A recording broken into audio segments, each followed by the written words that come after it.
हाँ, तो आज अपन पढ़ेंगे विधान परिषद यानी कि लेजिस्लेटिव काउंसिल। वेरी इंपॉर्टेंट है। फिर बता दूं, किसी राज्यों मैंने कहा था 6 राज्य ऐसे थे, ठीक है। मैंने आपको ट्रिक भी बताई थी, तंबाकू, है ना। तो उस ट्रिक से वो 6 स्टेट ऐसे थे जिनके अंदर विधान परिषद भी हैं, वो आज अपन पढ़ेंगे। और 168 ये कहता था कि हर राज्य में एक विधान मंडल होगा। ऐसे ही 169 कहता है कि हर राज्य में, हर स्टेट में लेजिस्लेटिव असेंबली जो होगी उसकी मेजोरिटी पर ध्यान रखना, बहुत इंपॉर्टेंट बात है। ये पूरी बात बताता हूँ कि अनुच्छेद 169 ये कहता है कि यदि विधानसभा अपनी पूरी सदस्य संख्या के बहुमत से, बहुत इंपॉर्टेंट बात है, बहुत इंपॉर्टेंट, बहुमत से तथा उपस्थित व मतदान करने वाले सदस्यों की संख्या के 2/3 बहुमत से प्रस्ताव पारित कर देती हैं, तो संसद उस राज्य के विधान परिषद का गठन, सृजन का मतलब निर्माण करना और समाप्ति का मतलब खत्म करना, तो सृजन अथवा समाप्ति के लिए कानून बनाएगी। फिर पूरी बात सुन लो, एक बार पढ़ देता हूँ। According to article 116 the legislative assembly by the majority of its total members and with 2/3 majority of its present and participating members passes the motion of this intent, then the parliament will make the legislation for creation or terminating, यानी कि बनाना, खत्म करना, of the legislative council in that time। पूरी बात सुनो, यानी कि जो विधान परिषद कैसे बनेगी, ये परमिशन कौन देता है? हमारा संविधान का 169 अनुच्छेद 169 आर्टिकल, वो ये कहता है कि जो विधानसभा है, भाई हर राज्य में विधानसभा तो होती है ना, लेजिस्लेटिव असेंबली। तो जो विधानसभा है वह अपनी पूरी सदस्य संख्या, यानी जैसे अब राजस्थान की बात करूं तो राजस्थान में पूरे 200 है, भाई विधानसभा में कितने मेंबर है? 200। तो 200 का पूरी सदस्य संख्या के बहुमत से, यानी मेजोरिटी से। मेजोरिटी का मतलब होता है 50 में एक भी ज़्यादा हो गया ना, जैसे 100 101 है, ये भी मेजोरिटी में आ गया, यानी कि जो 50% प्लस 1 हो जाए वो मेजोरिटी कहलाती है। लेकिन इसने कहा बहुमत से, यानी कि 101 से, या फिर उपस्थित जो हैं, प्रेजेंट कितने हैं। प्रेजेंट का मतलब है कि 200 में से उपस्थित कितने हैं, विधानसभा में आए हुए कितने हैं, या फिर मतदान करने वाले सदस्यों की संख्या के 2/3। बहुत बड़ी बात है। या तो 50% प्लस 1, समझ गए, यानी कि मेजोरिटी उसे बोलते हैं बहुमत, बहुमत बोल दो, मेजोरिटी बोल दो। या फिर प्रेजेंट कितने हैं, प्रेजेंट ऐसा मान लो कि 200 में से 180 प्रेजेंट है, तो 180 प्रेजेंट का बहुमत हो जाएगा, यानी कि 91। मेरी बात समझ में आ गई? या तो 200 का मेजोरिटी, या फिर प्रेजेंट की मेजोरिटी, या फिर कितने जनों ने वोट दिया, मतदान करने वाले सदस्यों की संख्या, यानी कि participating members Passage the motion of the intent, यानी कि जैसे सपोज 20 लाख ने वोट किया, ऐसे एग्जांपल ले रहा हूँ, वैसे तो बहुत ज़्यादा होते हैं। सपोज 10 लाख ने वोट किया, समझने के पर्पज से, ठीक है। सपोज 10 लाख ने अगर वोट किया, तो अगर 10 लाख ने वोट किया तो इस 10 लाख का बहुमत, यानी कि 2/3, 2/3 इंटू जितने ने वोट किया। मेरी बात समझ गए? और इजी में समझाना चाहूँ तो सपोज 9000 ने वोट किया, तो इसका 2/3 3000 से कट गया, यानी अगर 9000 ने वोट किया तो अगर उसमें से 6000 यस कर देते हैं तो भी लेजिस्लेटिव काउंसिल बनाई जा सकती है संसद के द्वारा, पार्लियामेंट के द्वारा। मेरी बात समझ में आ गई? Very good. यानी कि फिर नॉर्मल रिवाइज करवा देता हूं आपको, बहुत बड़ी बात है, एग्जाम में क्वेश्चन आएगा यहाँ से कि विधान परिषद यानी कि लेजिस्लेटिव काउंसिल का निर्माण कैसे होता है, 1 मार्क्स में, 2 मार्क्स में। तो आप क्या लिखेंगे कि अकॉर्डिंग टू आर्टिकल 169, हमारे संविधान के अनुच्छेद 169 के अनुसार ये कहा गया है कि जो विधानसभा है उसके जितने भी मेंबर हैं, यानी विधानसभा मतलब लेजिस्लेटिव काउंसिल के, लेजिस्लेटिव असेंबली के जितने भी मेंबर हैं उसकी मेजोरिटी, यानी कि बहुमत, ऐसा मान लो कि राजस्थान में 101, लेकिन आपको राजस्थान लिखने की जरूरत नहीं है, तो बहुमत, या फिर प्रेजेंट यानी कि उपस्थित कितने हैं उनका बहुमत, यानी कि जो प्रेजेंट है उनकी मेजोरिटी, या फिर जितने लोगों ने वोट किया, मतदान किया, ठीक है, उसका 2/3 यानी कि 2/3, 2/3। जैसे 9000 ने वोट किया तो 2/3 इंटू 9000, यानी कि 3 इंटू 6000 लोग उसमें अगर हाँ कर देते हैं तो पार्लियामेंट क्या कर देगी, इसको बना देगी। या फिर इतने ही लोग सेम टू सेम अगर ना कर दे, कौन? वही सेम तीनों प्रोसेस, ना कर दे तो खत्म कर दी जाएगी। मेरे हिसाब से इससे इजी तरीका नहीं है। समझ में आ गई? Very good. फिर अब इसमें कितने मेंबर होते हैं, कितने सदस्य हो सकते हैं? अपने लेजिस्लेटिव असेंबली में पढ़ा था कि 500 ज़्यादा से ज़्यादा हो सकते हैं, 60 कम से कम हो सकते हैं। इसमें भी उसी जैसा है कुछ कि संविधान व्यवस्था की गई है कि प्रत्येक राज्य की जो विधान परिषद होती है उसमें सदस्य संख्या विधानसभा की सदस्य संख्या की 1/3 से ज़्यादा नहीं होगी। बड़ा ही ईजी है यार। यानी कि 1/3 and there is a provision in the constitution that the member of MLC यानी member of legislative council would not exist the 1/3 member of MLA and member of legislative assembly in that legislative assembly but its membership shall not remain less than 40। लेकिन 40 से कम भी नहीं होना चाहिए, किसी भी दशा में सदस्य संख्या 40 से कम भी नहीं होनी चाहिए। लेकिन एक बड़ा इजी मेथड है इसका। विधान परिषद में क्या होगा कि जैसे हमारे राजस्थान में 200 बंदे हैं, 200 MLA, उसका 1/3 बस इससे इसको काट दो, 3 6 18, 3 6 18, 3 6 18 लगभग पॉइंट में आ रहा है, यानी लगभग 67 या 68, 66 67 लोग, 67 बंदे अगर हैं तो विधान परिषद का गठन हो जाएगा। मिनिमम क्या हो गया, यानी कि लेकिन इससे ज़्यादा नहीं होगा। शर्त ये, यानी कि जितनी विधानसभा के सदस्यों की संख्या है उस विधानसभा की सदस्य संख्या से 1/3 से अधिक नहीं होगी। 67 से ज़्यादा नहीं हो सकते राजस्थान के केस में। यूपी केस में बढ़ जाएंगे वो 403 या कुछ ऐसी कुछ है, तो संख्या बढ़ जाएगी, वो 128 के समथिंग हो जाएंगे। तो मतलब 128 134 के समथिंग हो जाएंगे। तो मेरा कहने का मतलब ये है कि 1/3 into total number of legislative assembly, यानी कि 1/3 इंटू कुल संख्या विधानसभा के सदस्यों की कुल संख्या। Easy, very good. मैथ्स की तरह है, मैथ्स को तो अपन छोड़ेंगे नहीं, कह रहे ना। तो ये कुछ बात थी, लेकिन एक शर्त है, विधानसभा में कम से कम कितने, 60, इसमें कम से कम कितने, 40 तो होने ही चाहिए भाई। कोई सा भी राज्य हो, चाहे राज्य कोई सा भी हो, उसमें 40 से कम अगर मेंबर है तो विधान परिषद का गठन नहीं होगा। दिमाग में फिट करो, वेरी गुड। और राज्य से विधानसभा में, ये तो विधान परिषद है, विधानसभा में कितने, कम से कम 60 बहुत बढ़िया। दूसरा पॉइंट बहुत इंपॉर्टेंट है, ये अलग से आ सकता है। ये ऐसा आएगा कि जो विधान परिषद होती है उसके सदस्यों का निर्वाचन व मनोनयन कैसे होता है, यानी election nomination of the members in legislative council. ये क्वेश्चन अलग से भी आ सकता है, हालांकि अपन को तो इसके अंदर लिखना है, लेकिन अलग से पूछे तो भी अपन को इसके लिए रेडी रहना है। वो ये है कि विधान परिषद के लगभग 5/6 सदस्यों को तो करते हैं निर्वाचित, ठीक है, और 1/6 को करते हैं मनोनीत। निर्वाचित का मतलब होता है इलेक्शन होता है। जैसे सपोज राजस्थान के केस में 67 बताई मैंने, 67, तो इस 67 का 5/6 बाई भी में क्या बात करी अपन ने कि राजस्थान के 1/3 से ज़्यादा नहीं हो सकते, यानी कि मान लेते हैं 67 है, तो 67 का 5/6 यानी कि 6 से काटते हैं, लगभग आता है 11 5 55, 55 जनों के तो वोट पड़ेंगे, 55 को तो अपन इलेक्ट करेंगे, निर्वाचित करेंगे। बच गए कितने, बाकी 12 बच गए, 12-13 जितने बच गए उनको अपन कर देंगे मनोनीत। समझ पा रहे हो क्या? मनोनीत का मतलब जिनको नॉमिनेट किया जाता है उनके इलेक्शन नहीं होते। ऐसे ही जैसे राष्ट्रपति जी 12 जनों को चुनते हैं ना, वैसे ही ये भी इनको भी इलेक्ट कर देते हैं कि हाँ ये स्पोर्ट्स में आ गया, खेल में आ गया, ये कोई और आर्ट में आ गया, कोई अलग अलग डिपार्टमेंट ले लेते हैं अपन जो हमारे देश में कुछ नाम करते हैं। यानी कि लगभग 5/6 को तो करते हैं निर्वाचित, सुन लिया, यानी कि 5.6 members of the legislative council are elected and the remaining 1/6 members are nominated। ठीक है, रफली भाषा में 5/6 का चुनाव होता है, 1/6 का चुनाव नहीं होता। अब इसी के अंदर है ये भी, निम्नलिखित निर्वाचक मंडल विधान परिषद के सदस्यों का चुनाव करते हैं। अलग से आएगा कि following electoral colleges elect the members of legislative council.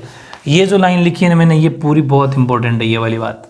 ये अलग से आएगा कि लेजिस्लेटिव काउंसिल का जो चुनाव है वो कौन कौन करते हैं, या फिर लेजिस्लेटिव काउंसिल विधान परिषद में का जो चुनाव होता है उसमें कौन कौन भाग लेते हैं। मैंने 5 बातें लिखी है, पांचों के बातों को सिर्फ हेडिंग याद करनी, सिर्फ और सिर्फ हेडिंग, इससे बाहर नहीं पढ़ना, बाकी आपकी इच्छा है। जिसने मेरे पे यकीन किया 90+ आएंगे, गारंटी है, और बाकी आपकी इच्छा। बुक पढ़िए, बुक ले लो, और मार्केट में घनी बुकें आ रही, ले आओ, ठीक है।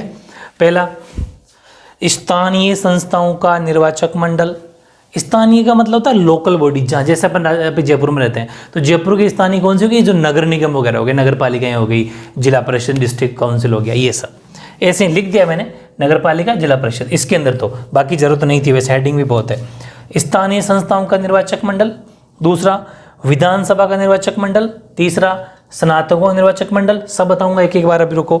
अध्यापकों का निर्वाचक मंडल, राज्यपाल द्वारा मनोनीत सदस्य, सब बताऊंगा, पांचों बातें बताऊंगा। Electoral board of local bodies, electoral college of legislative assembly, electoral college of graduates, electoral college of teachers और मेंबर्स नॉमिनेटेड बाय गवर्नर। अब एक एक समझते हैं। पहला, electoral board of local bodies, इसमें क्या होता है कि जो म्यूनिसिपैलिटीज़ होती है या डिस्ट्रिक्ट काउंसिल होती है, जो हमारी नगर पालिकाएँ होती है और जिला परिषद होता है, ये हर किसी तहसील वगैरह में होता है नगर पालिका, और उसके ऊपर जिला परिषद होती है। तो उनके जितने भी मेंबर होंगे ना, वो इसके चुनाव में भाग लेंगे, समझ गए। जैसे अगर आप चुनाव वगैरह में इलेक्शन में जानते नहीं ज़्यादा, अगर जानते हो तो आपने सुना होगा प्रधान होते हैं, प्रधान पंचायत समिति सदस्य, ठीक है। थोड़ा जिले में ज़्यादा बता नहीं रहा आपको क्योंकि इतना नॉलेज ज़्यादा बच्चे हो भी जानते नहीं होंगे। तो वो लोग जितने भी होते हैं वो इस जिला परिषद के अंदर आते हैं और वो इनको वोट करते हैं, ठीक है। दूसरा पॉइंट है विधानसभा को निर्वाचक मंडल, जो अपन विधानसभा को चुनाव कराते हैं ना, उनका जो निर्वाचक मंडल होगा वो भी इनका होगा, ठीक है। तीसरा, इलेक्टोरल कॉलेज ऑफ ग्रेजुएट्स, हाँ ये इंपॉर्टेंट है। ग्रेजुएट्स का मतलब होता है जो स्नातक हो, स्नातक का मतलब जिसने 15वीं पास कर लियो, आप तो ये समझ लो 12वीं क्लास पास करने के बाद में, 12th करने के बाद में first year, second year, final, जो 3 साल अपन पास कर लेते हैं आगे, उसे बोलते हैं, वो होता है ग्रेजुएट। ग्रेजुएट का मतलब स्नातक, समझ गए। 15वीं पास किया हुआ बंदा स्नातक कहलाता है। वो भी उसका इलेक्टोरल कॉलेज ऑफ ग्रेजुएट्स, उनका भी एक निर्वाचक मंडल होता है, वो भी इनको वोट करते हैं, किसको, लेजिस्लेटिव काउंसिल को। लेकिन एक शर्त है, लिखना नहीं है, समझना है सिर्फ। स्नातक किया हो, समझ गए, 15वीं पास, लेकिन 15वीं पास करने के 3 साल बाद, 3 साल और हो जानी चाहिए उसको, कि जैसे 15वीं पास कर ली उसने 2020 में, तो 2023 में उसके अंदर वोट करेगा, मतलब 15वीं पास करने के, ग्रेजुएट करने के 3 साल बाद। समझ में आ गई क्या, फिट है नॉलेज के लिए।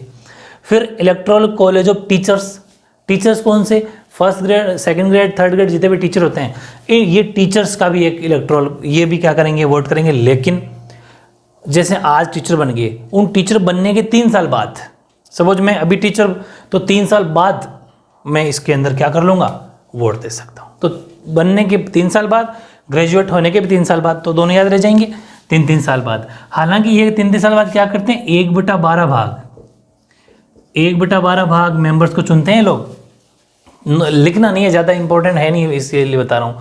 लिखना चाहो लिख लेना कि जो ये स्नातक होते हैं ना, स्नातक और ये अध्यापक, यानी जो ग्रेजुएट और ये आपके टीचर्स, ये दोनों 1/12 टोटल जो विधान परिषद होंगे ना, जैसे राजस्थान की मैं बात करूँ, जैसे सपोज 67 थी, तो इसका 1/12 भाग ये चुनते हैं, यानी कि ऐसा मान लो 12×5 = 60, लगभग 5 या 6 बंदों को। कौन, ये भी 5 या 6 को और ये भी 5 या 6 को, दोनों 1/12 भाग 1/12 भाग ये चुनते हैं, ग्रेजुएट और टीचर्स, ठीक है। चाहो तो लिख देना, वैसे इतना बड़ा क्वेश्चन आएगा नहीं अलग से, इसलिए मैं लिखवा नहीं रहा, जरूरत नहीं है उसकी। फिर है 5वां, इसके बारे में लिखाऊंगा, अलग से मिल सकता है। राज्यपाल द्वारा मनोनीत सदस्य, मेंबर्स नॉमिनेटेड बाय गवर्नर। आपको पता है जो हमारे राज्य, जैसे मैंने कहा था राष्ट्रपति जी मैंने कहा था मनोनीत करते हैं, वैसा राज्य में होता है गवर्नर, राज्यपाल भी स्पोर्ट्स के क्षेत्र में, खेल के क्षेत्र में, कला के क्षेत्र में, और कोई अन्य गतिविधियां करी है, जैसे और अच्छा काम किया हो, किसी ने समाज सेवा की हो सोशल क्षेत्र में, उन जितने भी लोग होते हैं उनको क्या करते हैं, नॉमिनेट करते हैं, मतलब खुद ही मनोनीत कर देते हैं, उनको लिए चुनाव करने की जरूरत नहीं है। वो ये पांचों पॉइंट और अलग से लिखेंगे अभी अपन, है ना। तो ये आप इसके अंदर उतारो, ठीक है। हाँ, तो जो 5वां पॉइंट रह गया था ना, उसको आगे शुरू कर लो। कौन सा 5वां, जो मैं लास्ट में लिखा था ना, 5वां राज्यपाल वाला, गवर्नर वाला, वो यानी कि 1/6, इसके आगे एरो बना के लिख लेना ना, वो इंपॉर्टेंट है, अलग से भी आ सकता है वो, इसलिए कि 1/6, 1/6 of the total members are nominated by governor from amongst those people who pass special interest like the field of literature, the field of science, the field of arts, the field of social services etcetera, ठीक है। यानी कि जो कुल सदस्य संख्या होती है उसका लगभग 1/6 को ध्यान रखना। ये जो गवर्नर, ये राज्यपाल जो इनको नॉमिनेट करता है, मतलब जो मनोनीत करता है, उनमें इलेक्शन नहीं होते, वो अपनी इच्छा से इनको नॉमिनेट कर देता है, ठीक है, यानी कि राज्यपाल द्वारा मनोनीत किए जाते हैं, जो साहित्य के क्षेत्र में हो सकते हैं, विज्ञान, कला या फिर सहकारिता या समान समाज सेवा के क्षेत्रों में विशेष रुचि रखते हो, उनका 1/6। जैसे कि सपोज विधान परिषद है 67 मानी थी अपने राजस्थान के अकॉर्डिंग, तो अब 1/6 कर दोगे इसका, तो यानी लगभग 11 या 12 जनों को राज्यपाल क्या कर देता है, चुन देता है। ठीक है, मनोनीत करता है, सॉरी, मनोनीत का मतलब होता है जिनके वोट नहीं होते, वो अपनी स्वेच्छा से। नंबर 3 क्वालिफिकेशंस, यानी सदस्यों की योग्यताएं की सेम वही है, सिर्फ एक मैंने चेंज की। पहला पॉइंट में सिर्फ डॉट बना के छोड़ दिया, मतलब वही है, वो भारत का नागरिक होना चाहिए, सिटीजन ऑफ इंडिया। सेकंड, उसकी एज बस उसकी 25 से 25 होनी चाहिए थी, इसकी 30 होनी चाहिए बस, मतलब सेम टू सेम। अगर आपने 7वां चैप्टर पढ़ा है मेरे वीडियो से अपने चैनल पे, तो वहाँ पर भी राज्यसभा में मैंने 30 साल लिखवाया था। जो राज्यसभा के सदस्यों की जो होती है ना, वही इसकी है। समझ पा रहे हो, एक तरीके से राज्यसभा और ये विधान परिषद सेम, बिल्कुल सेम ही है, तो एक साथ पढ़ सकते हो। ठीक है, उसकी भी आयु 30 साल ही थी। फिर तीसरा, चौथा, पांचवा, तीनों पॉइंट वही है, तीसरा, चौथा, पांचवा, जो उसकी क्वालिफिकेशन पढ़ा था किसमें, विधानसभा में। तो जो विधानसभा की क्वालिफिकेशन है वही इसमें है, बस एक सेकंड पॉइंट चेंज था एज का। Age must be 30 years for the legislative council, in legislative council 30 साल की एज होना जरूरी है, बाकी पूरे सेम है। लिख लोगे ना पांचों, आप डॉट बना के नहीं छोड़ोगे ना, ऑनेस्टली है ना, भी ध्यान रखना, ईमानदार है ना, और इस पांचों पॉइंट को आप अभी कभी उतारना। पांचवा, कार्यकाल जो राज्यसभा के सदस्यों का होता है 6 साल, इसका भी कार्यकाल 6 साल। The tenure for the member of legislative council is 6 years. ठीक है, विधान परिषद सदस्यों का कार्यकाल 6 साल या 6 वर्ष होता है। पदाधिकारी विधानसभा में होता था अध्यक्ष और उपाध्यक्ष, यानी कि स्पीकर और डिप्टी स्पीकर, ध्यान रखना ना, इसमें चेयरमैन और वाइस चेयरमैन, यानी सभापति और उपसभापति, ये बस इतना सा फर्क है, यानी सेम टू सेम राज्यसभा, लेकिन विधानसभा में चेंज है। चलो, ये हो गया अपना विधान परिषद का गठन, 5 पॉइंट लिख दोगे, सफिशिएंट पांचों के पांचों। ठीक है, अब इसमें 5 यहाँ पे कोर्स में। ठीक है, अब बात आती है इसकी पावर्स एंड फंक्शन। ये नेक्स्ट क्वेश्चन लिखना है आपको कि powers and functions of the legislative council, यानी विधान परिषद के अधिकार अथवा शक्तियां क्या हैं। उसका पहला लिखा है मैंने, अभी 3-4 और है, वो भी रफ करके लिखेंगे, पहले को समझो। बहुत बड़ी बात है, जितना मैं लिखूं उतना ही लिखना है, पहली बात ये और ध्यान रखना, वरना पूरी किताब पढ़ते रहोगे तो कभी कुछ नहीं करोगे ना। कानून निर्माण संबंधी कार्य इसके पास में है, ज़्यादा नहीं है। देखो फिर बता दूं कि लोकसभा पावरफुल होती है, राज्यसभा नाम मात्र की है बस। वैसे ही राज्य के अंदर विधानसभा यानी लेजिस्लेटिव काउंसिल जिसे बोलते हैं, लेजिस्लेटिव असेंबली ज़्यादा पावरफुल होती है, और जो विधान परिषद होती है यानी जो लेजिस्लेटिव काउंसिल होती है वो बहुत ही कम, यानी नाम मात्र की शक्ति है इसके पास।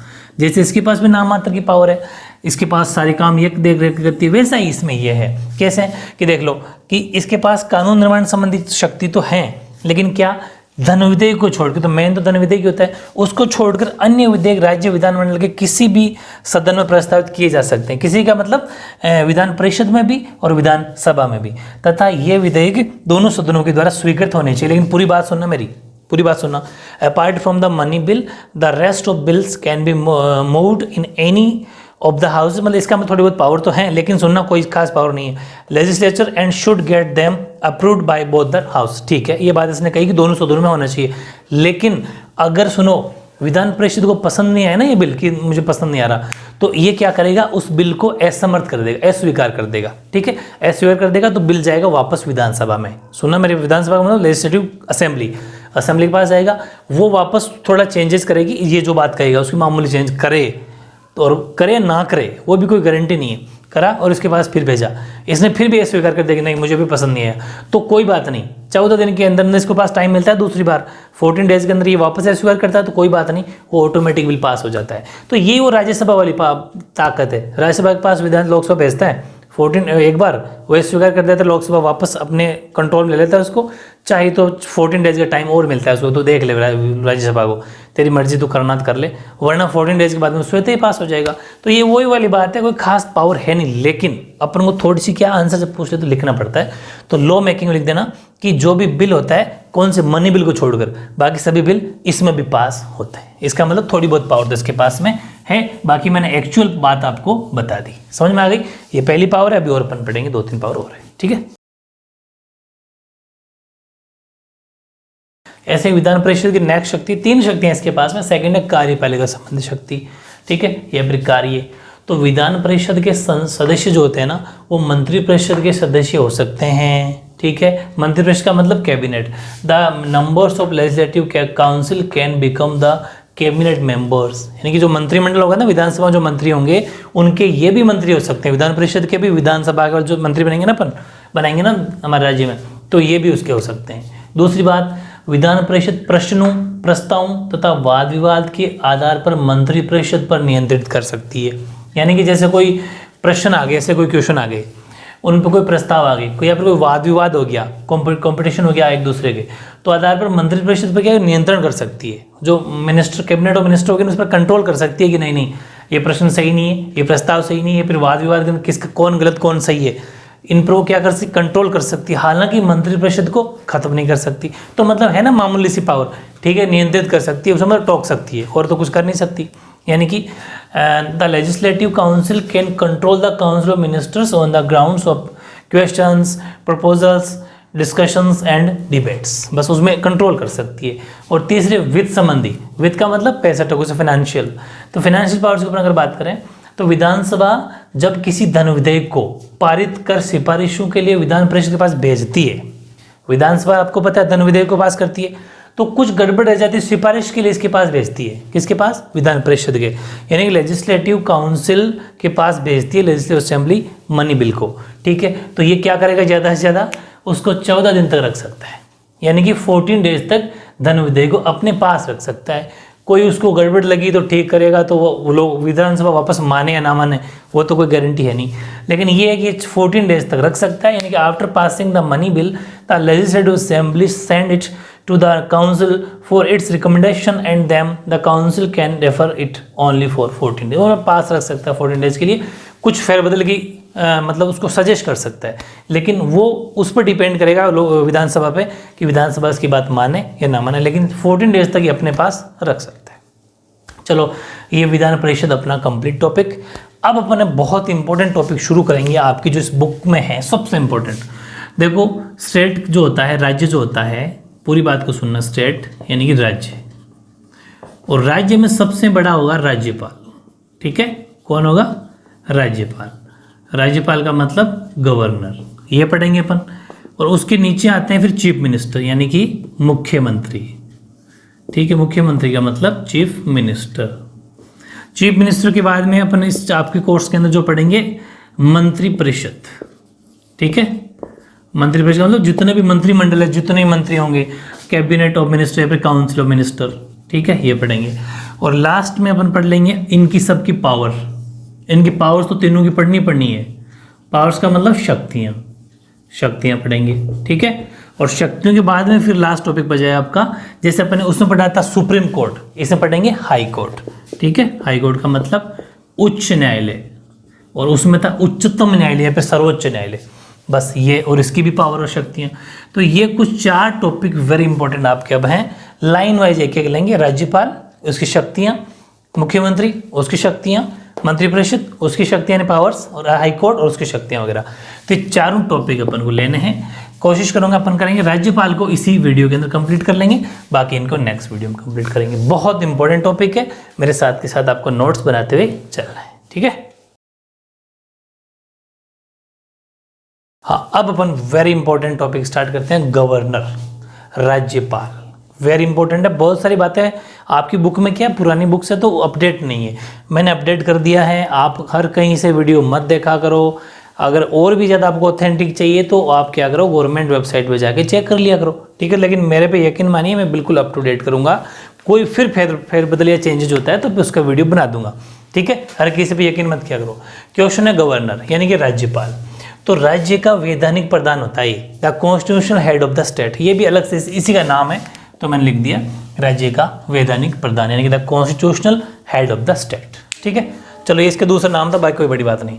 अब क्वेश्चन ये आएगा कि राज्यपाल के बारे में आप क्या जानते हैं, ठीक है, या फिर राज्यपाल का अपॉइंटमेंट कैसे होता है। अपॉइंटमेंट का मतलब होता है नियुक्ति। तो देखो राज्यपाल की नियुक्ति जो है ना वो राष्ट्रपति के द्वारा की जाती है, ठीक है। Appointment of the governor by the president, यानी राष्ट्रपति के द्वारा की जाती है, बड़ी बात नहीं है, सिंपल है।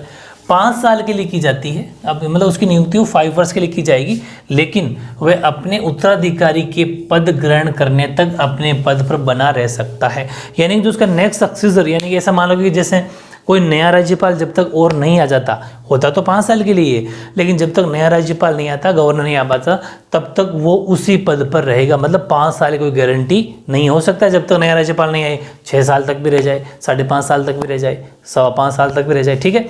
यानी कि he will be appointed for a term of 5 years but can remain in the office till the appointment of his या हर, ये हिज ऑब्लिक हर है ना, सक्सेसर, यानी जब तक उसका कोई सक्सेसर यानी उत्तराधिकारी नहीं आ जाता तब तक वो अपने पद पर बना रहे। और एक सबसे बड़ी बात ये है, अपॉइंटमेंट को लेके राज्यपाल के लिए कुछ बातें चलती आ रही है, यानी कि healthy conversation regarding the appointment of governor.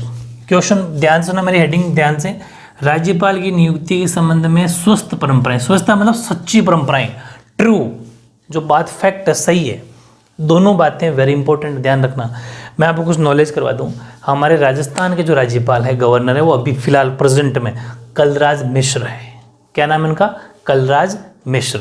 अब फिर बता दूं कि गवर्नर कलराज मिश्र, तो क्या 2 परंपराएं हैं, वो ये हैं कि कोई भी राज्यपाल जिस राज्य का राज्यपाल बनता है, जिस स्टेट का गवर्नर बनता है, वह उसका निवासी नहीं होना चाहिए।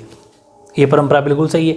जैसे हमारा यहाँ का राज्यपाल कौन है? कलराज मिश्र। इसका मतलब अगर कलराज मिश्र राजस्थान का राज्यपाल हैं, राजस्थान के गवर्नर हैं, तो वो यहाँ के निवासी नहीं होने चाहिए। तभी तो यूपी के हैं, वो कहाँ के रहने वाले हैं? वो उत्तर प्रदेश, यानी कि सेम राज्य के नहीं होने चाहिए। पहली शर्त वही है, the governor should not be an inhabitant of the same state in which he is to be appointed, यानी कि in which he is to be appointed का मतलब ये है कि राज्यपाल उस राज्य का निवासी नहीं होना चाहिए जिस राज्य में उसे राज्यपाल बनाया जा रहा है। दूसरी बात और क्या चलती है परंपरा, कि राज्यपाल की नियुक्ति से पूर्व केंद्रीय सरकार यानी कि सेंट्रल गवर्नमेंट, केंद्र सरकार संबंधित राज्य के जो मुख्यमंत्री होते हैं उनसे परामर्श करें तथा उससे सहमति प्राप्त करें। आपको एक बात बता दूं कि आपको पता है गवर्नर को कौन चुनता है? राष्ट्रपति जी। राष्ट्रपति मतलब इनको अपॉइंट करते हैं, चुनता, ठीक है, अपॉइंट करते हैं मतलब मनोनीत करते हैं। तो राष्ट्रपति जब इनकी नियुक्ति करते हैं तो राष्ट्रपति का मतलब सेंट्रल गवर्नमेंट का मामला आ गया। तो सेंट्रल राज्यपाल जितने बनेंगे वो सेंट्रल गवर्नमेंट बनाती है, केंद्र सरकार अपॉइंट करती है। लेकिन केंद्र सरकार जो भी होगी, जैसे कलराज मिश्र को बनाया, तो केंद्र सरकार मतलब ऐसा मान लो मोदी सरकार, वो सबसे पहले अशोक गहलोत सरकार से बात करेगी कि हम आपके इस फला आदमी को यहाँ का राज्यपाल यानी गवर्नर बना रहे हैं, तो उनसे एडवाइज या सलाह मशवरा करेगी। समझ पा रहे हो ना?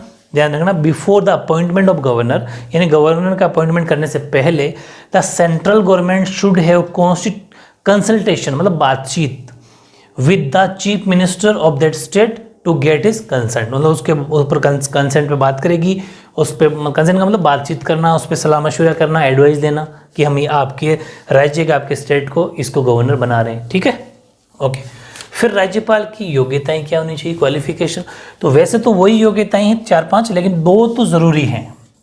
2 योग्यताएं आवश्यकता होनी चाहिए, आवश्यक है। वह पहली, वह भारत का नागरिक होना चाहिए, सिंपल। दूसरी, उसकी आयु 35 वर्ष, ध्यान रखना राज्यपाल की एज कितनी है? 35 ईयर से ज़्यादा हो, कम नहीं। 35 पे तो भी चलेगा, लेकिन 35 से ज़्यादा होनी चाहिए। नोट में लिखा है कि राज्यपाल संसद अथवा राज्य के विधानमंडल का सदस्य नहीं होगा, यानी कि न तो पार्लियामेंट मतलब MP होगा, संसद सदस्य का मतलब MP मेंबर ऑफ पार्लियामेंट, ना तो MP होगा। राज्य के विधानमंडल का मतलब ना MLA होगा, मेंबर ऑफ लेजिस्लेटिव असेंबली, ना विधायक होगा, ठीक है, ना तो सांसद होगा, संसद का मतलब सांसद MP होगा, ना MLA यानी विधायक होगा, नहीं हो सकता। और कोई लाभ के पद यानी कोई गवर्नमेंट सरकारी नौकरी के ऊपर भी नहीं रह सकता। ये मैंने नोट लिख दिया, ठीक है। नोट का मतलब है तो इसी योग्यताओं में ही, लेकिन फिर भी अलग से पढ़ लें। Note, the governor can not be A member of parliament और द स्टेट लेजिस्लेट। दूसरा मतलब ना तो वो पार्लियामेंट का मेंबर हो सकता है, ना स्टेट लेजिस्लेचर का हो सकता है, यानी कि ना तो MLA हो सकता है, ना MP हो सकता है। The governor can not enjoy any office of profit, और किसी भी गवर्नमेंट ऑफिस के अंदर ऐसा मान लो सरकारी नौकरी उसकी नहीं होनी चाहिए, लाभ के पद पर, प्रॉफिट के पद पर नहीं होगा।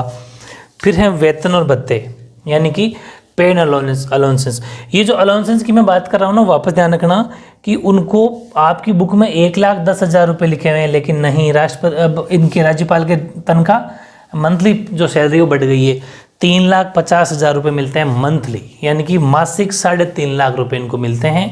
याद रखना आपकी बुक में 1,10 है वो गलत है, मतलब वो पुरानी है तो अपडेट नहीं है। अब जैसे प्रेसिडेंट साहब राष्ट्रपति जी को 5 लाख रुपये मंथली मिलते हैं, ठीक है, ये भी बढ़ गया, पहले 1.5 लाख ही थे, 1.5 थे, तो इनको थोड़ा अपडेट रखना है अपन को। यानी कि वर्तमान में राज्यपाल को 3.5 लाख रुपये यानी 3,50,000 रुपये मासिक वेतन मिलता है।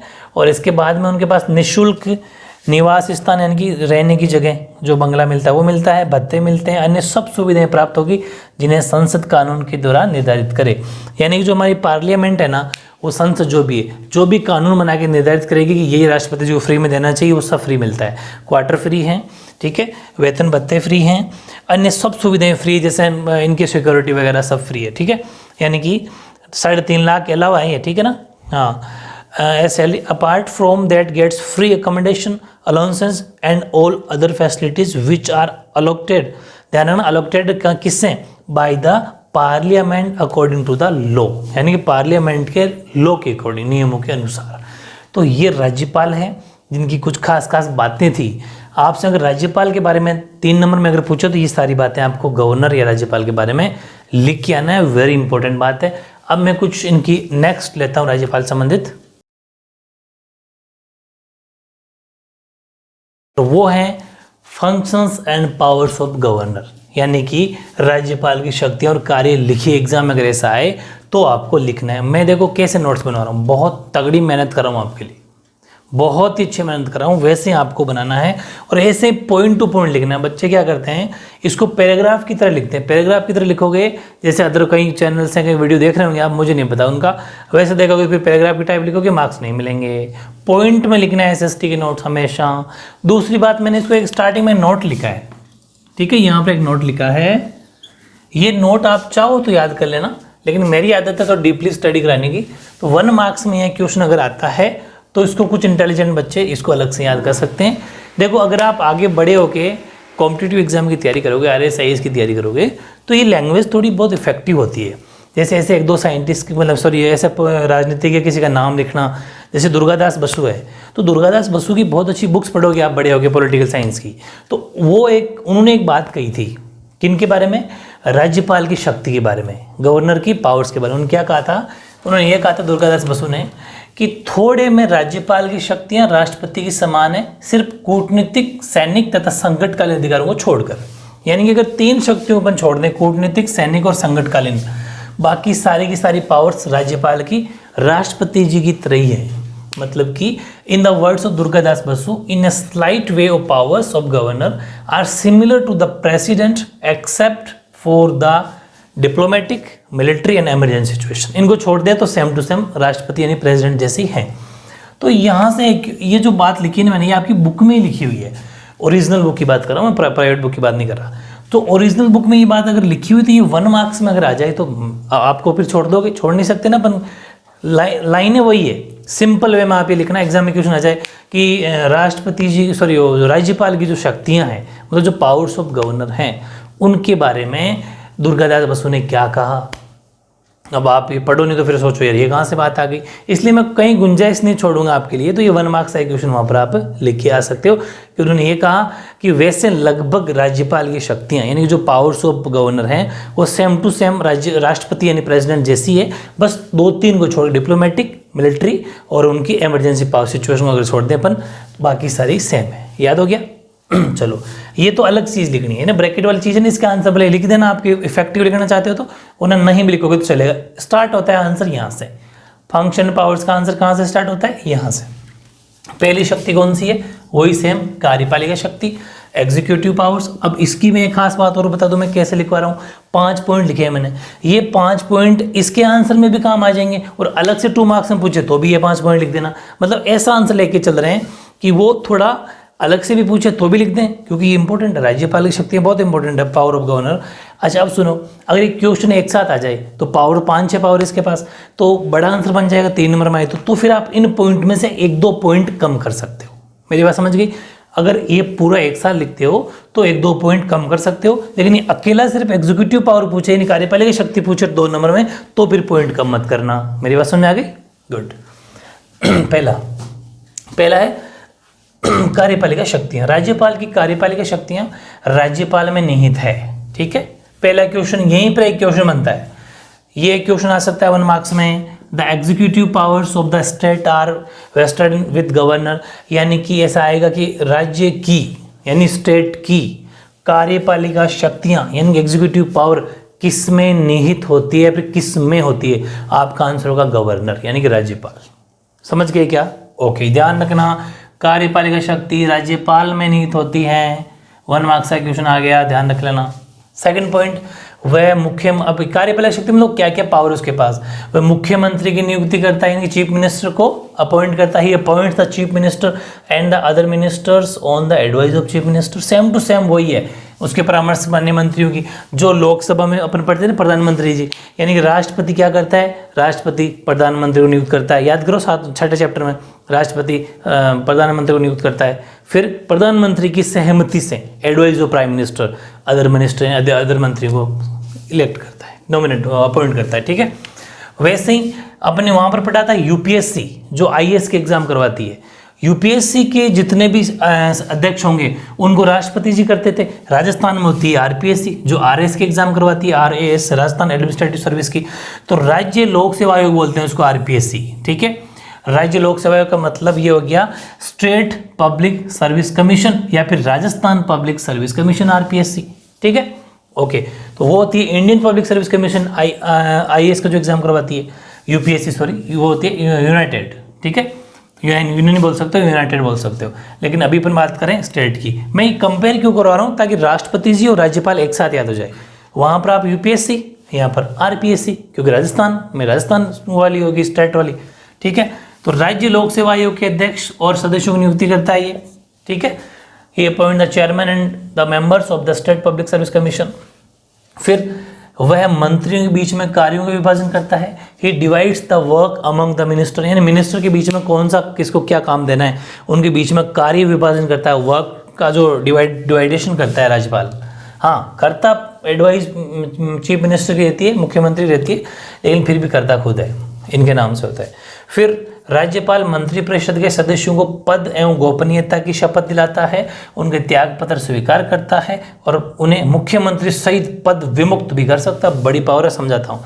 Governor administrates oath of post and secrecy of the members of cabinet, confirms their registrations and also removes them from their concerned post including the chief minister। यानी कि ये एक बहुत बड़ी पावर है। ये क्या करता है कि जैसे कोई मंत्री है उसको शपथ राज्यपाल दिलाते हैं। ठीक है, जो मंत्री बन गया वो जो पढ़ता है ना, मैं भारत के संविधान के अनुसार काम करूँगा, वो राज्यपाल महोदय दिलवाते हैं। और वहाँ पर सेंटर में राज्यपाल राष्ट्रपति जी और राज्यों में राज्यपाल, यानी कि वहाँ पर तो प्रेसिडेंट, यहाँ पर गवर्नर। तो ये शपथ दिलवाते हैं और गोपनीयता की शपथ का मतलब जो कुछ गोपनीय होते हैं ना जो हमारे देश के लिए, उनको बातें बाहर नहीं निकाली जाती, वो गोपनीयता की शपथ भी दिलवा देते हैं। अच्छा, इसके बाद में क्या कि जो कोई मंत्री अपनी पद से हटना चाहता है, ठीक है, तो वो राज्यपाल महोदय को एप्लीकेशन देते हैं, ये उसकी बात को स्वीकार, मतलब राज्यपाल क्या करते हैं, उसको पद से हटाने की जो भी प्रोसीजर वो इनके हाथ में होती है। प्लस इनके पास ये भी पावर है कि पूरे चीफ मिनिस्टर सहित मुख्यमंत्री समेत सारे मंत्रियों को अगर कोई गड़बड़ करता है तो मुख्यमंत्री सहित पद विमुक्त कर सकता है, भी कर सकता है, करता है जगह आप कर सकता है लिख लेना, ठीक है, कर सकता है, ये पावर है बड़ी। मतलब अगर त्याग पत्र स्वीकार करेगा और मुख्यमंत्री सहित पद विमुक्त, मतलब पद से हटा देना, पद विमुक्त हटा सकता है। Post concern post including the chief minister, समझ पा रहे हो, उनकी पोस्ट को भी रिमूव कर सकता है, ये भी इसकी बड़ी पावर है। फिर है लेजिस्लेटिव शक्तियाँ, विधायी शक्तियाँ, ये बड़ी है, इसमें 4-5 पॉइंट लिखेंगे अपन। पहली बात तो ये विधायी का मतलब लेजिस्लेटिव पावर, वो एग्जीक्यूटिव और लेजिस्लेटिव में थोड़ा फर्क समझना कि जब आम चुनाव होंगे, जैसे अभी राजस्थान विधानसभा के इलेक्शन हुए थे ना 2018 में, तो इलेक्शन हो गए, इलेक्शन होने के बाद में हमारी सरकार बन गई, जो भी कांग्रेस सरकार बनी, तो आफ्टर द जनरल इलेक्शन जो भी सामान्य चुनाव होंगे, ही एड्रेस द फर्स्ट मीटिंग, जो पहली मीटिंग होगी, जैसे पहली बार विधानसभा लगी, तो वहां पर उस टाइम पर सबसे पहले राज्यपाल महोदय भाषण दे रहे होंगे, मतलब उस मीटिंग को एड्रेस कौन करेंगे, राज्यपाल यानी कि गवर्नर। वेरी इंपॉर्टेंट है ना, फिर सुन लो, जैसे ही इलेक्शन कंप्लीट होते हैं नई सरकार के जैसे अभी 5 साल का पीरियड पूरा होगा, फिर नई कोई गवर्नमेंट बनती है, चाहे वो कोई सी बनो, चाहे वापस कांग्रेस ही बन जाओ, उससे कोई फर्क नहीं पड़ता। उसके जो पहली मीटिंग होगी, जो पहली अध्यक्षता होगी, वो राज्यपाल मोदी करेंगे, पहली विधानसभा की, ठीक है। यानी कि आम चुनाव के बाद विधानमंडल की पहली बैठक को संबोधित कौन करता है? राज्यपाल। दूसरा, ये बहुत इंपॉर्टेंट बात है भाई, ठीक है। दूसरा, राज्य विधानसभा द्वारा पारित विधेयक पर राज्यपाल की स्वीकृति आवश्यक है। जैसे कोई राज्य विधानसभा ने the approval of governor is essential on the bill passed by state assembly. अगर स्टेट असेंबली ने कोई बिल पास किया है तो राज्यपाल का सिग्नेचर होना जरूरी है, उनके द्वारा अप्रूवल कराना जरूरी है, वरना विधानसभा कोई बिल पास नहीं कर सकती। विधानसभा कौन सा बिल पास करती है? खास तौर से धन विधेयक यानी कि मनी बिल, लेकिन इनकी सहमति सिग्नेचर बिना नहीं पास होगा। तीसरा, यदि राज्य के विधानमंडल का अधिवेशन नहीं हो रहा हो तो राज्यपाल अध्यादेश जारी कर सकता है। ये सेम टू सेम वही है प्रेसिडेंट वाला ही। आप अगर प्रेसिडेंट हो, इसके साथ में पढ़ ले, दोनों एक साथ याद हो जाएंगे, डिट्टो सेम है। If the OPS chapter 6 था, ये chapter 7 है बस। If the state legislative assembly is not a session, then governor can issue the ordinance। जैसे कि ऐसा मान लो अभी विधानसभा नहीं चल रही, अगर लेजिस्लेटिव असेंबली नहीं चल रही, विधानसभा नहीं चल रही, तो उस टाइम पर राज्यपाल महोदय अपना अध्यादेश जारी कर सकते हैं। मतलब कुछ ऐसे आदेश जारी कर सकते हैं जो हमारे राज्य सरकार को, स्टेट गवर्नमेंट को मानना पड़ेगा। किस टाइम पर? जिस टाइम विधानसभा नहीं चल रही हो। याद रह जाएगा? गुड। इसमें 2-3 पॉइंट अपन और लिखेंगे, ठीक है। तो वो जो ऑर्डिनेंस है ना, वो this ordinance is applicable for only 6 weeks after the commencement of the next sitting of state. ध्यान रखना, वेरी इंपॉर्टेंट है। यानी कि ये अध्यादेश विधानमंडल की बैठक आरंभ होने के 6 सप्ताह बाद तक लागू रहता है, ठीक है। नेक्स्ट सिटिंग तय कर लो तो ही चल जाएगा, नेक्स्ट सिटिंग, ठीक है, या फिर next sitting of legislative council, या फिर नेक्स्ट सिटिंग भी पॉइंट सही है। फिर अगला पॉइंट है, राज्यपाल विधान परिषद के 1/6, अपन ने पहले ही पढ़ लिया था, लेकिन फिर भी इसके अंदर भी उस पॉइंट को ऐड करना है। तो यही तो होता है नोट्स बनाने के तरीके, यानी कि अपन जो पहले पढ़ लिया वो बातें, खूब सारी बातें काम आएगी। यानी कि राज्यपाल विधान परिषद के 1/6 सदस्यों को ऐसे लोगों में नामजद करता है। यानी कि governor can nominate 1/6 member legislative assembly. यानी ऐसा मान लो कि राज्यपाल विधान परिषद के 1/6 सदस्यों को नामजद करता है या फिर नियुक्त करता है। वो कौन से आप जानते ही हो, वो साइंस के क्षेत्र में, वो अपन ने पढ़ लिया। वो उस पूरा लिखने की जरूरत नहीं है, क्योंकि वो उस टाइम लिखना है, इसमें तो सिर्फ नॉर्मल लिखना है। फिर फाइनेंशियल पावर्स यानी कि वित्तीय शक्ति, बड़ा सिंपल है कि राज्य विधानसभा में राज्यपाल की पूर्व स्वीकृति के बिना कोई भी धन विधेयक प्रस्तुत नहीं किया जा सकता। यानी कि जो मनी बिल है वो can not be brought in state legislative assembly without the permission of governor. Governor की परमिशन मैंने पहले बता दिया लेनी पड़ेगी, वही तो शक्ति है इसके पास, ठीक है। दूसरा, प्रतिवर्ष बजट प्रस्तुत करवाता है, ठीक है। यानी कि he gets the budget presented every year. हर साल बजट प्रोवाइड ये कहेगा कि भाई बजट प्रस्तुत कराओ मेरे सामने। जब बजट को प्रस्तुत किया जाएगा उस टाइम पर गवर्नर महोदय वहाँ पर प्रेजेंट होंगे। मतलब ये अपनी उपस्थिति में बजट को प्रेजेंट करवाते हैं, हर साल प्रस्तुत करवाते हैं। फिर अगर राज्य की आकस्मिक जो निधि होती है वो राज्यपाल के अधिकार में रहती है। यानी कि द कंसोलिडेटेड फंड होता है ना, वो the consolidated fund of the state is kept under the authority of governor. आपको पता है हर राज्य के अंदर क्या होती है, राज्य हो चाहे सेंट्रल गवर्नमेंट हो, उसमें कंसोलिडेटेड फंड होता है। मतलब आकस्मिक निधि के लिए पैसा इकट्ठा करके रखते हैं कि देश में कुछ अचानक कुछ ऐसी महामारी आ जाए, ऐसा अटैक आ जाए, ऐसा भूकंप आ जाए, कुछ भी आ जाए, तो उस टाइम पर देश को पैसों की जरूरत पड़ेगी, तो पैसा कहाँ से आएगा? तो अपन उसको क्या करते हैं कि स्टोर करके रखते हैं, वो लोग इकट्ठा करके रखते हैं, उसको बोलते हैं कंसोलिडेटेड फंड यानी आकस्मिक निधि। तो उस पर अधिकार किसका है? उस पर उसकी ऐसा मान लो उसकी चाबी किसके पास है? गवर्नर के पास है, राज्यपाल के पास, ठीक है। क्या चाबी का मतलब, अथॉरिटी का मतलब कि अगर जरूरत पड़ी तो राज्यपाल से परमिशन लेके, गवर्नर से परमिशन लेके उस पैसे को आप काम में ले सकते हैं। चौथी है न्यायिक शक्तियाँ। ये सेम टू सेम राष्ट्रपति जी के पास थी, वैसी है जुडिशियल पावर्स। यानी कि संविधान के अनुच्छेद 161 आर्टिकल याद रखना, 1-2 आर्टिकल हैं आपकी बुक में, वो तो अलग से याद करना, इसमें मार्क्स अच्छे आते हैं।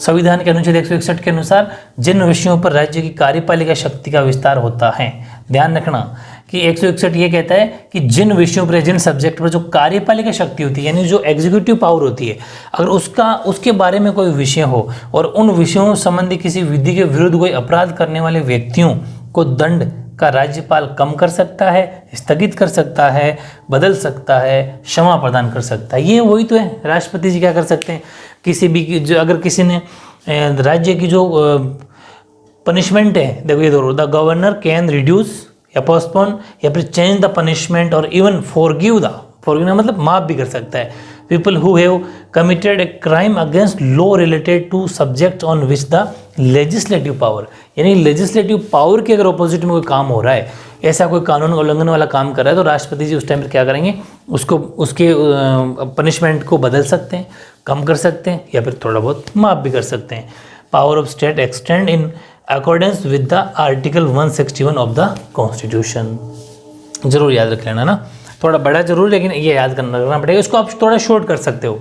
शॉर्ट का मतलब कि अकॉर्डिंग टू आर्टिकल 161 161 के अनुसार राष्ट्र सीधे पनिशमेंट से कर लो कि पनिशमेंट को वो चेंज, रिड्यूस, पोस्टपोन और चेंज कर सकता है, ठीक है, 161 के अकॉर्डिंग। फिर संविधान के 356 के अनुसार, अनुच्छेद 356 ये कहता है कि राज्य में राष्ट्रपति शासन लागू करना है अगर, तो राज्यपाल की सूचना के आधार पर, ये ज़रूर ब्रैकेट में लिखना, आप ध्यान रखना कि अगर, जैसे मैं इसको थोड़ा पॉइंट को अच्छे से समझाता हूँ, ये बताऊँ पॉइंट क्या कह रहा है। ये यूँ कह रहा है कि अगर किसी राज्य में राष्ट्रपति शासन लगाना है, राष्ट्रपति शासन का मतलब अगर राज्य जो है वो स्टेट गवर्नमेंट जो है वो वहाँ पर अगर यहाँ के मुख्यमंत्री से यहाँ की सरकार नहीं चल पा रही, समझ पा रहे हो, यहाँ की सरकार नहीं चल पा रही, तो उस टाइम पर राज्यपाल क्या करेंगे, वो राष्ट्रपति शासन लगाने की बात करेंगे। और इस सूचना को वो क्या करेंगे, आर्टिकल 356 356 अकॉर्डिंग टू आर्टिकल 356 ये परमिशन देता है राज्यपाल को कि आप सूचना लिखित में राष्ट्रपति जी को दे दो, ठीक है, कि भाई जैसे राजस्थान की बात करूं कि राजस्थान के अंदर स्थिति ठीक नहीं है, यहाँ पर राष्ट्रपति शासन लगाया जाए, तो उस सूचना को आर्टिकल 356 के तहत राष्ट्रपति जी पढ़ लेंगे और फिर राष्ट्रपति शासन यहाँ पर लगाया जाएगा केंद्रीय मंत्रिमंडल के अंदर। यानी कि पूरा सुनना कि presidents rule can be imposed based on his report by the union cabinet in accordance with section 356।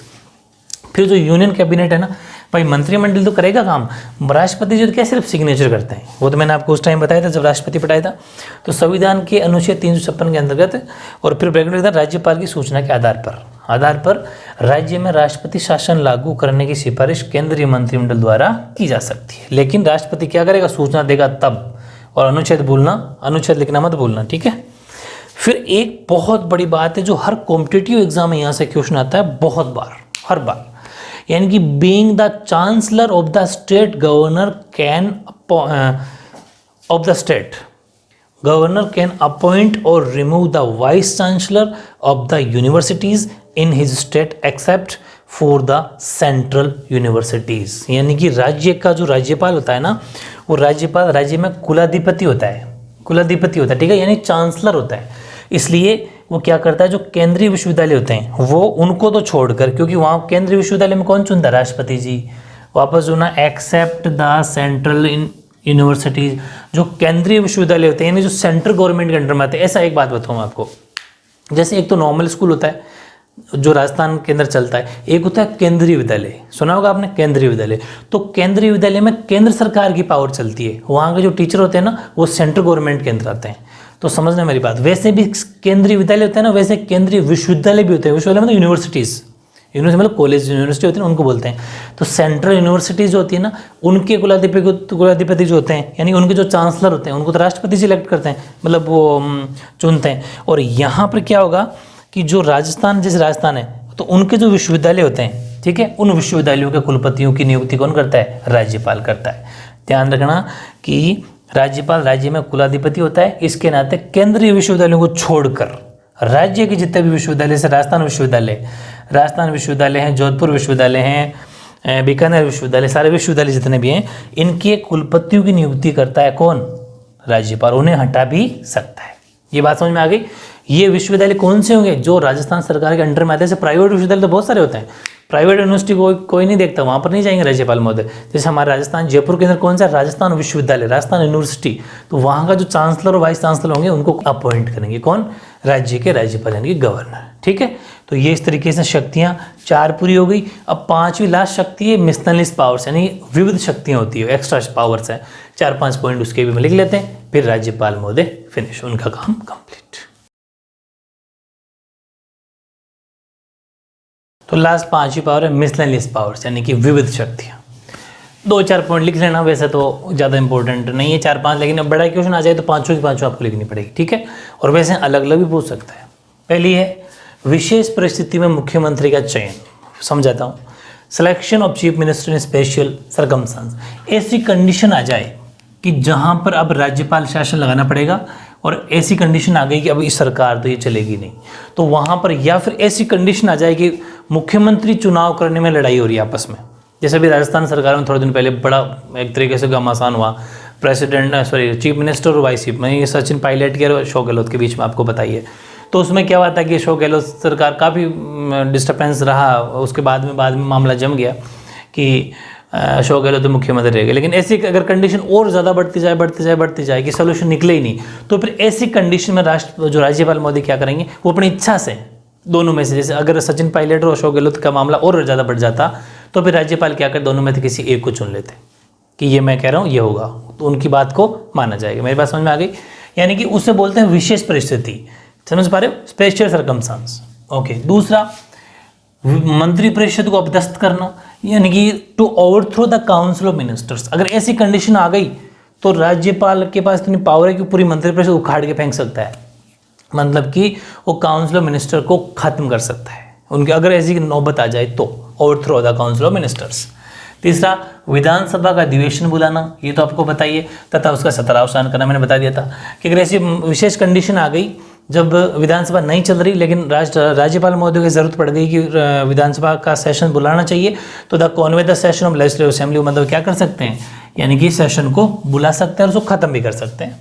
राष्ट्रपति और राज्य की संवैधानिक स्थिति के संबंध में रिपोर्ट भेजना, the reporting to the president about constitutional status of the state, यानी कि अगर उसको ऐसी नौबत आ गई कि राष्ट्रपति जी कुछ इनसे मांग रहे हैं, कॉन्स्टिट्यूशनल स्टेटस मांगना चाहते हैं, यानी कि संवैधानिक स्थिति देखना चाहते हैं किसी भी स्टेट की जहाँ का वो राज्यपाल हैं, तो राज्यपाल महोदय, हमारे गवर्नर मोदी क्या करेंगे, कॉन्स्टिट्यूशनल जो स्टेटस होगा, संवैधानिक जो स्थिति होगी, उसको राष्ट्रपति जी को भेजेंगे। ये पावर सिर्फ और सिर्फ राज्यपाल महोदय के पास ही है, ठीक है। तो इस तरीके से बहुत ही टॉप मोस्ट मैं आपको नोट्स बनवा रहा हूँ, लाइन टू लाइन नोट्स है, इसके बाहर कुछ जाएगा नहीं।